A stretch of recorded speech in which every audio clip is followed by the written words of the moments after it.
Hello everyone, welcome to today's lesson on probability trees. Okay, so this is the third lesson in a row now, so we're going to be concentrating on calculating probabilities using decimals today. Okay, so today's starter, alright, just multiplying some decimals because we're going to need to do that in our probability trees today. So press pause, have a go at these questions please, and then press play when you're ready to go through the answers. Okay, welcome back then. So hopefully we got 0.06 for the first one, okay, not 0.6, 0.30 for the next one, 0.14 there, and then 0.32. And try and remember the trick that I've said before, okay, the number of decimal places in the question has to match up to the number of decimal places in the answer. And we're multiplying by 0 point something, so we should always be getting smaller. So all of our answers should be 0 point something as well. Okay, and remember in the context of probability, they can never be bigger than 1. Right, so this one, for example, it can't be 1.4, all right, because we know probability's got to be less than 1. So hopefully you add those answers. Okay, moving on then. So first example. Okay, hopefully we're comfortable in actually drawing the diagrams by now. So let's have a look at this one. Press pause and copy the question down and press play when you're ready to go through it with me. Okay, welcome back then. So it says each morning Liv and Bethan catch the same bus. The probability that Liv catches the bus is 0.9 and the probability Bethan catches the bus is 0.7. Draw a tree diagram and calculate the probability that at least one of them catches the bus. Okay, so remember we've discussed before we worry about answering that question, let's draw the diagram and list all the outcomes. Okay, so we're talking about Liv and Bethan catching the bus, all right? So the first set of branches, we're going to say this is representing Liv catching the bus, okay? So Liv will either catch the bus or she doesn't catch the bus, all right? Then the second set of branches, and these two are independent events, so whether Liv catches has no effect on whether Bethan catches, okay? But Bethan can either catch the bus or she doesn't, okay? So if we fill in the information that we know now, it says here the probability Liv catches the bus is 0.9. So there's a 0.9 chance that Liv catches the bus there, which hopefully you've already figured out. That must be a 0.1 chance that she doesn't catch the bus, okay? Because each pair of branches has to add up to 1, all right? It's not the same probability for Bethan though, is it? Because it says here in the next part of that sentence, the probability that Bethan catches the bus is 0.7. So there's a 0.7 chance that Bethan catches it, and the same thing down there, okay? Because whether Liv catches it or doesn't catch it doesn't have an effect on Bethan. So if there's a 0.7 chance that Bethan catches the bus, there must be a 0.3 chance that she doesn't, because remember each pair of branches or each set of branches adds up to 1. Okay, so we filled it out. Let's list our outcomes now. So we can get that they both catch the bus. We can get Liv catches but Bethan doesn't. We can get Liv doesn't catch it but Bethan does. Or we can get neither of the girls catch the bus. Okay, so first outcome here, look, Liv catches and Bethan catches 0.9 times by 0.7, which is 0.63. Okay, next possibility, Liv catches the bus but Bethan doesn't, so follow those branches. 0.9 chance that Liv catches, 0.3 chance that Bethan doesn't, so that's 0.27 there. The next possibility then is Liv doesn't catch the bus, but Bethan does, so that is 0.1 multiplied by 0.7, okay, which is 0.07. Be careful with that one, okay, not 0.7. And the last possibility is Liv doesn't catch the bus and Bethan doesn't catch the bus, so that would be 0.1 times by 0.3, which again, be careful with this one, 0.03, okay? Hopefully now when you add those up, we get them adding up to 1. If you didn't get 0.07 or 0.03, then these wouldn't add up to 1. So hopefully you would spot that there. Okay. Then it says draw a tree diagram. So we've done that, and it says calculate the probability that at least one of them catches the bus. Okay. So for this question, at least one of the girls is catching the bus. All right. So we're saying probability of at least one. I'll write here. So that is anything with at least one C in there, okay? Because remember, the C stands for you catching the bus, so a C on its own, okay? So that means this one applies because they're both catching it. This one applies because at least Liv is catching it, and it says at least one. This one applies because Bethan's catching it. This one doesn't, okay? So we got two choices for this answer now. We can either add up the three that I've underlined, so the three that contain someone catching the bus, or if you use your common sense, this is the only one that doesn't apply, look at the bottom, and all of these add up to 1.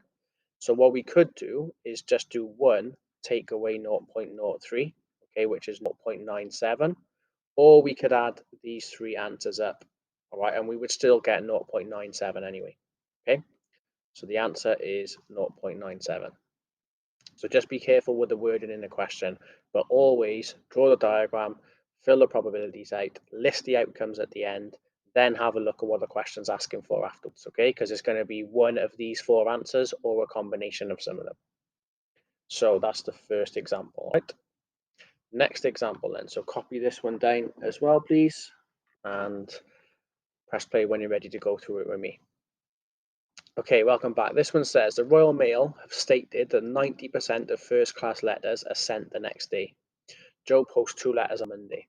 Draw a tree diagram and calculate the probability that only one of the letters gets delivered on a Tuesday. So we're talking about whether the letter gets delivered or whether it doesn't get delivered. Okay, so delivered, not delivered. This is day 1 or first day, whatever you want to call it. Okay, then it's the same possibility then on the second day, isn't it? Oh, ignore that.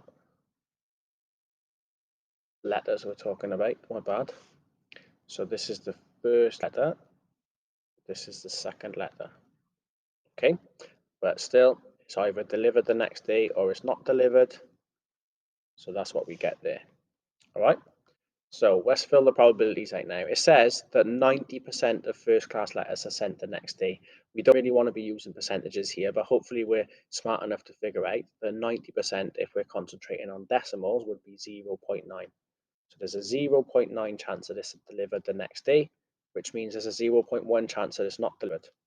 Same thing for the second letter, okay? 0.9 chance it's delivered the next day, 0.1 chance that it's not. So let's list our outcomes. Okay, the first outcome is both letters are delivered the next day. Okay, and that would be 0.9 times by 0.9, which is 0.81. Okay, the next possibility is the first letter gets delivered the next day, but the second letter doesn't. Okay, that's 0.9 times 0.1, 0.09, so be careful there. Next possibility is the first letter is not delivered the next day, but the second letter is. Just looking at those branches then, that's 0.1 times 0.9, so 0.09.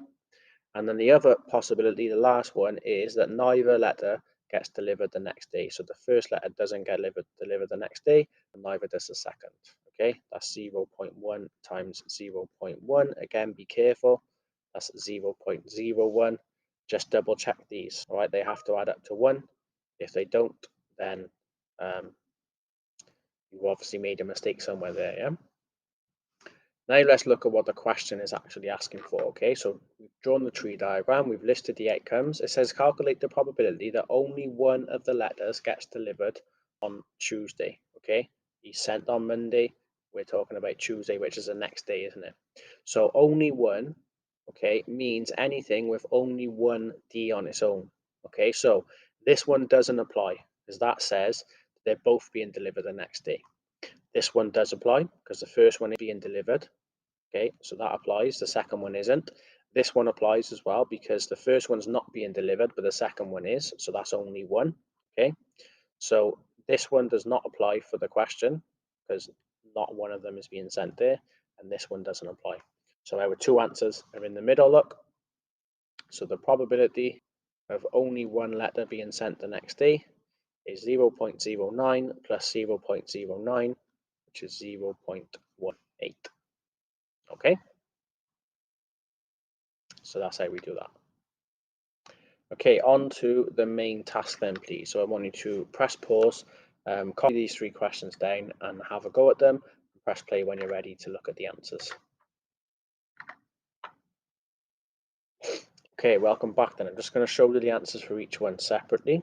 Okay, so you can mark them. I'm not going to talk through them. You can see exactly what is happening. All right, so just press pause, have a look at what it is you should have done, mark them, press play when you're ready for the next one. All right, welcome back then. The next question. Okay, so this is the answer for question 2.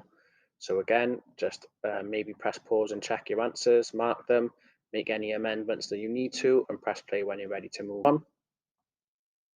Welcome back. And then the third one looks a little bit messy, okay, but all similar sort of thing again. There's just 3 possibilities. And on this one, like I've said, the probability of it being rainy or cloudy is equal. So each one must be 0.2, because if there's a 0.6 chance of the sunny, okay, you've got 0.4 left to make up to 1, haven't you? So if they're both equal, 0.4, half of 0.4 is 0.2, so they must both be 0.2 each, okay?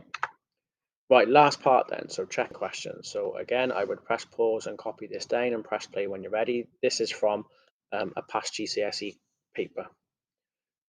Okay, welcome back. So this says, Alwyn often drives from Bangor to Cardiff. He always chooses one of the 2 routes for these journeys. He either travels through Rada or he travels through Hereford. Probability that he travels through Rada is 0.7.